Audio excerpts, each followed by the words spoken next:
வணக்கம். ஆகாஷ்வாணி புதுச்சேரி செய்திச் சுருக்கம் வாசிப்பவர் வாசுகி சந்திரசேகரன். நாடாளுமன்ற மக்களவை இன்று காலை 11 மணிக்கு கூடியபோது மக்களவைத் தலைவர் திரு ஓம் பிர்லா கேள்வி நேரத்தினை தொடங்கினார். அப்போது எதிர்க்கட்சியினரின் அமளி காரணமாக பிற்பகல் 2 மணி வரை அவை ஒத்திவைக்கப்பட்டது. கேள்வி நேரம் என்பது ஒரு முக்கியமான பணி என்றும் எதிர்க்கட்சிகள் அதில் பங்கேற்க வேண்டும் என்றும் திரு ஓம் பிர்லா எதிர்க்கட்சிகளிடம் வேண்டுகோள் விடுத்தார். அமளி தொடர்ந்ததால் மாநிலங்களவையும் நண்பகல் 12 மணி வரை ஒத்திவைக்கப்படுவதாக துணைத் தலைவர் திரு ஹரிவன்ஷ் அறிவித்தார்.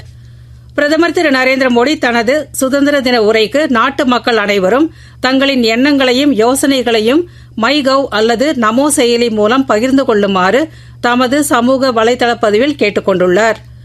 மின்னணு வாக்குப்பதிவு இயந்திரங்கள் நம்பகமானவை என்று மீண்டும் நிரூபிக்கப்பட்டுள்ளது என்று தேர்தல் ஆணையம் அறிவித்துள்ளது.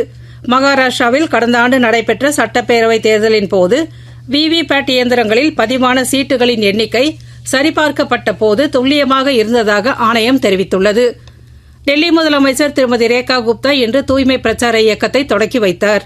இந்த பிரச்சாரம் டெல்லியை தூய்மையாகவும் அழகாகவும் மாற்றுவதற்கான முயற்சி என்றும் இந்த ஒரு மாத கால விழிப்புணர்வு நிகழ்ச்சியில் பொதுமக்கள் இணைந்து பணியாற்ற வேண்டும் என்றும் அவர் தமது சமூக ஊடக பதிவில் கேட்டுக் கொண்டுள்ளார். சட்டமன்ற உறுப்பினர்கள், கவுன்சிலர்கள் மற்றும் அரசு ஊழியர்கள் உட்பட டெல்லி அரசின் ஒவ்வொரு துறையும் இந்த இயக்கத்தில் பங்கேற்க வேண்டும் என அவர் வலியுறுத்தினார்.